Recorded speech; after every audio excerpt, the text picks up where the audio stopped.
Bonjour, j'espère que vous allez bien, que tout se passe bien pour vous, que c'est les vacances et que vous kiffez la vie.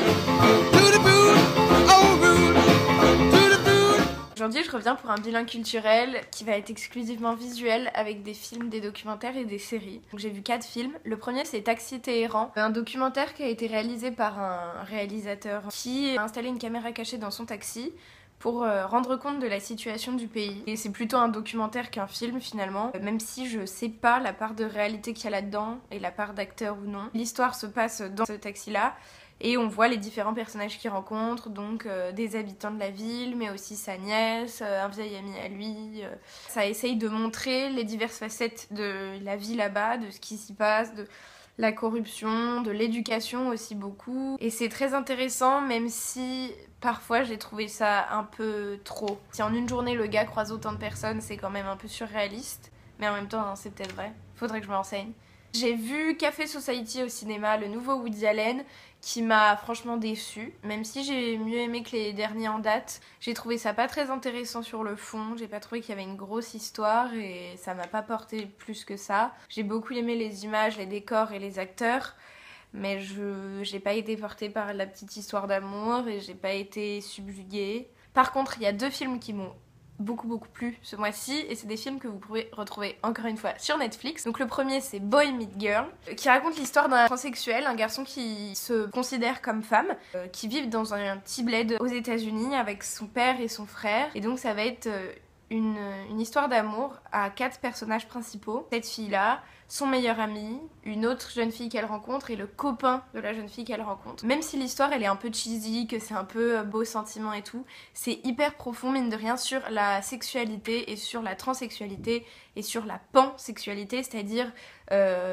aimer tout le monde, qu'importe le genre, qu'importe le sexe, aussi bien des hommes, des femmes que des transsexuels. Cette femme-là a un corps de femme, vu qu'elle prend des hormones, des cheveux longs, du maquillage, mais elle n'a pas encore pu s'opérer, donc elle garde le sexe d'homme. Et donc ça va être ses relations amoureuses avec les divers personnages, et j'ai trouvé ça très intéressant. C'est la première fois que je voyais un film qui abordait cette question-là, et je trouve qu'elle est très bien traitée, et que c'est hyper joli et agréable à voir. Et on a quand même un gros message d'espoir pour tous les transsexuels qui vivent mal leur sexualité, et qui ont du mal à assumer, et qui ont parfois des envies de suicide, etc., parce que c'est quand même un phénomène répandu.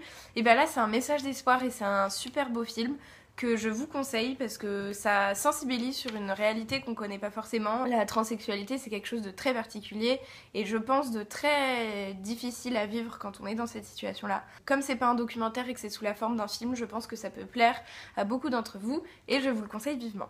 L'autre film que j'ai vu sur Netflix, c'est The Fundamentals of Caring, qui est... ma petite accent t'as eu qui est un film qui traite de la relation entre un aide-soignant, un homme malheureux, en plein divorce, dépressif, qui fait ça pour s'occuper, son patient qui est un adolescent handicapé moteur. Donc il a toute sa tête, mais il est en fauteuil, et lui aussi quelque peu dépressif, déprimé, dans une routine de la maladie, et ensemble ils vont faire un espèce de chemin initiatique, un voyage à travers les États-Unis. Donc déjà j'ai un faible pour tous les films qui traitent de ce genre de road trip aux États-Unis.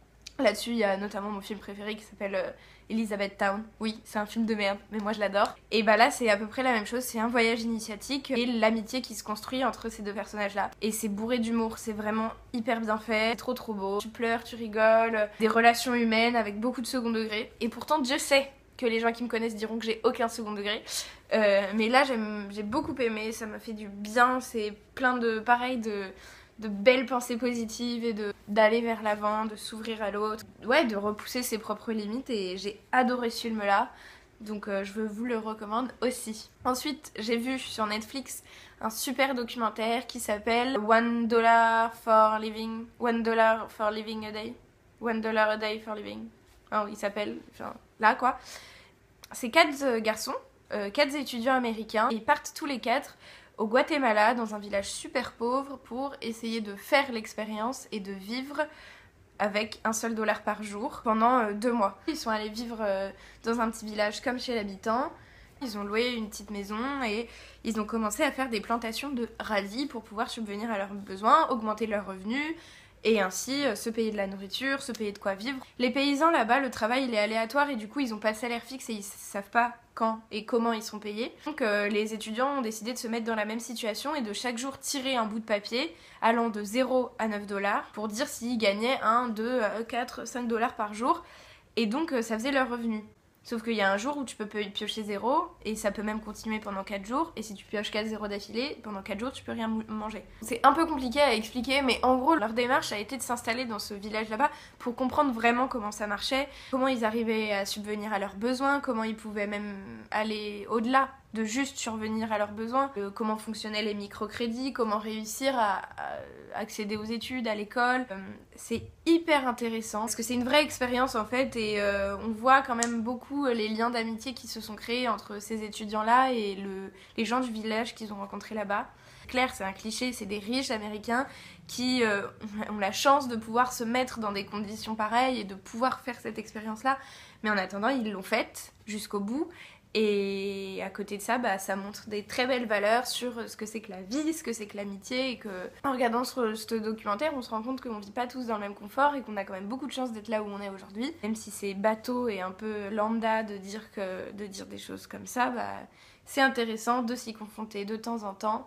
Et j'ai beaucoup aimé la manière dont c'était réalisé et l'honnêteté et la sympathie des quatre garçons. Je vous le conseille aussi parce que c'est bien de se remettre les idées en place de temps en temps et c'est bien de voir ce genre d'expérience là. En ce qui concerne les séries, j'ai regardé la dernière saison de Orange is the New Black qui est sortie il y a une semaine, qui est de la frappe atomique. Donc Orange is the New Black, c'est l'histoire d'une jeune femme qui s'appelle Piper, qui se retrouve emprisonnée parce que quand elle était jeune, elle avait fait du trafic de drogue. Donc les 2 premières saisons sont vraiment axées sur son personnage. Et au fil des saisons, ça se base non plus sur Piper, mais sur toutes les autres femmes de la prison.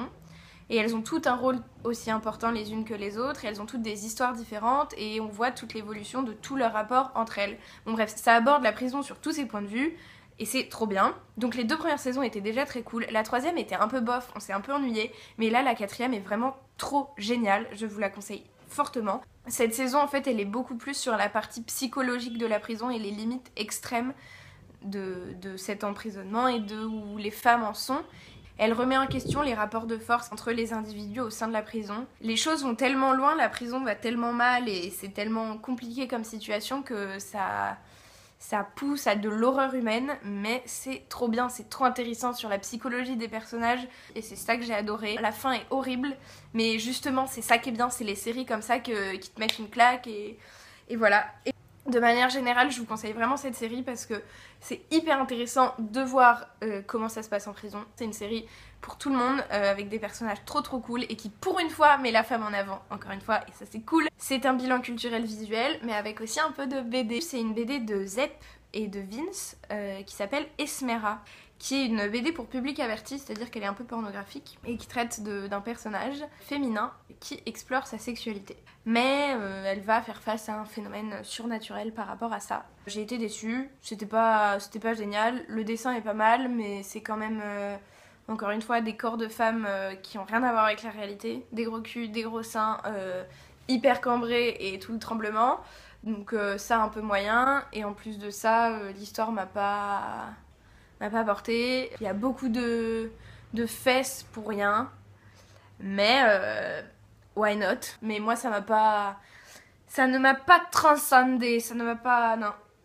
Après il y a juste une chose que j'ai bien aimée dans la BD, c'est le tout petit passage où on souligne que la sexualité elle a été débridée pour les femmes autour des années 50-60 et qu'après c'est redevenu compliqué.